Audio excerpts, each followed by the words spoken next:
by your blood. I'm covered by your blood. Your precious blood. Your holy blood. Good day, my fellow Christian brothers and sisters. We are discussing the first church, apostolic church training. The goal is to examine the manner of the first church, the functionality of the first church, so as to have an understanding of what we should be. We want to learn who they were in order to function. We want to learn the way they were to function the way they did. So in examining the first church, we have a simple goal. And the goal here is to look at the established functionality of the first church. Now, to preface our discussion, or my argument, or the contention of this course of study, we want to look at the origins of the holy people of God, because that's what the church is. The church is the holy people of God.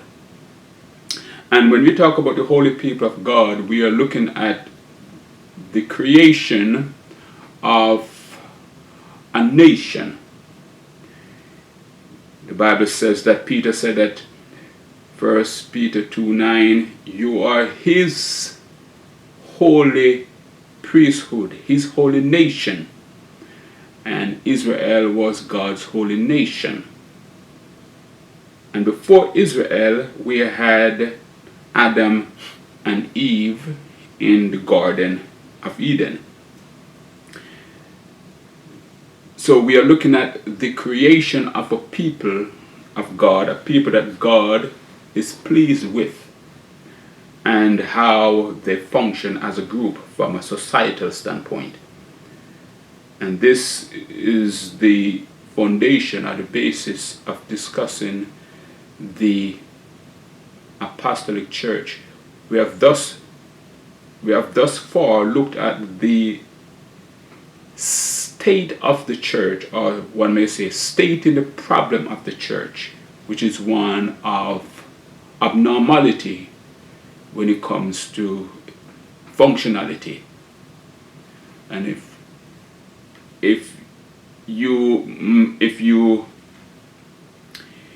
you could call to mind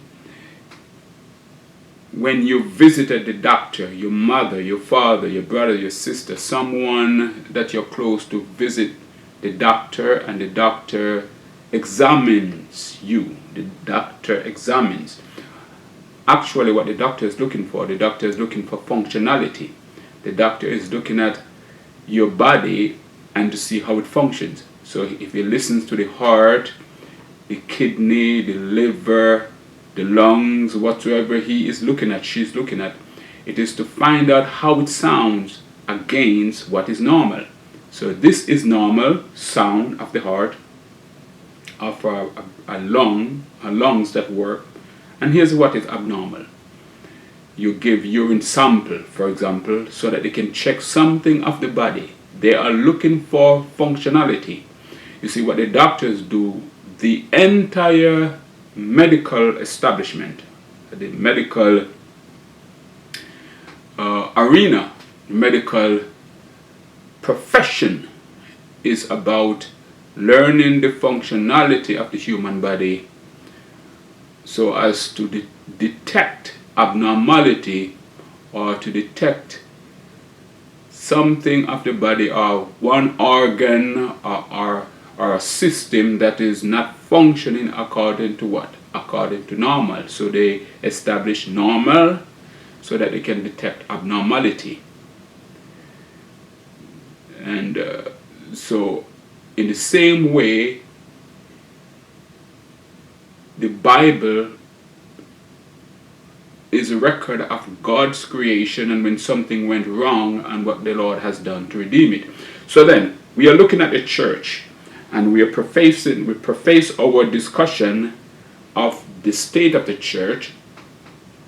As I've discussed, that the church itself is dysfunctional. You have many branches, many denominations, and we have doctrines that are conflicting. One denomination or one branch to the church may state something that is at conflict with the other. You have Eastern Orthodox, you have the Catholic, you have the Protestants, you have evangelicals, and many more. And they all profess to have received their instructions or their doctrine and their teaching from Christ.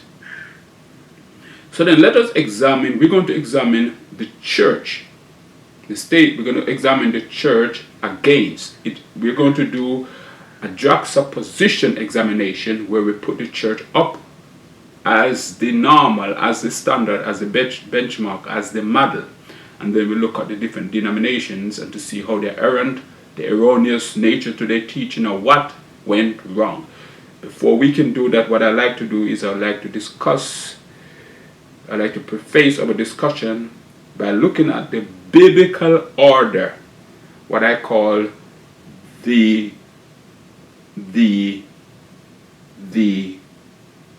orderly creation, the orderly creation.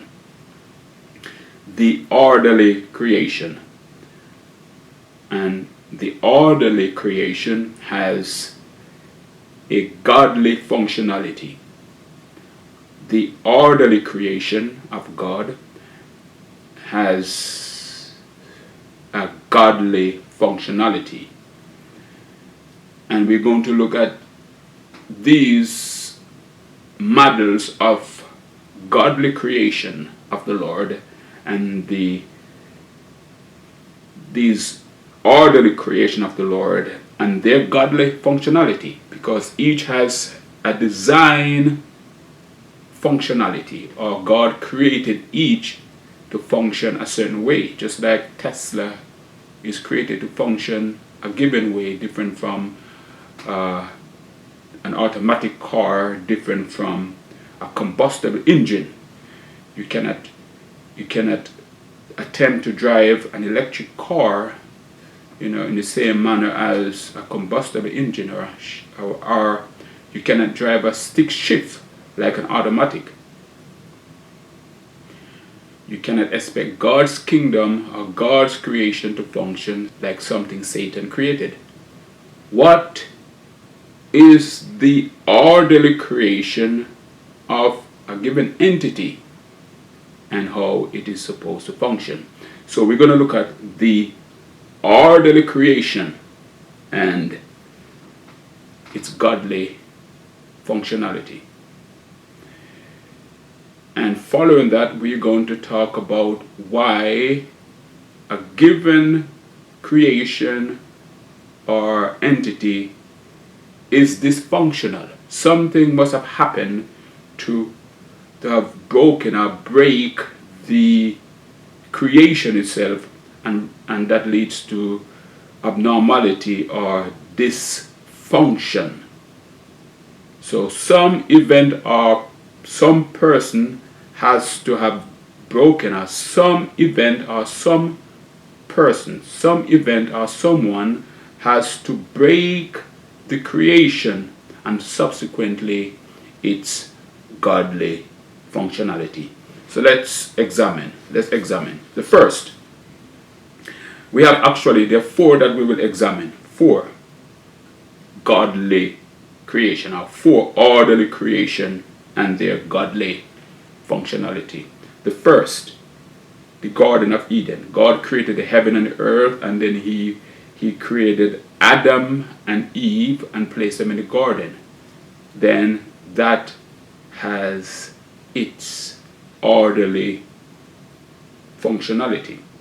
The second, we're going to look at Israel as a nation, when God created Israel and how Israel functioned in a godly way. Israel as a nation, as a sovereign nation, as a holy nation, had godly functionality. Third, we look at the first church, which is Second Covenant. We look at the Biblical Apostolic Church and its godly functionality. And the fourth we will look at is the new heaven and the new earth in the book of Revelation, where God made everything new, and we will look at its new and godly functionality. So first, the Garden of Eden.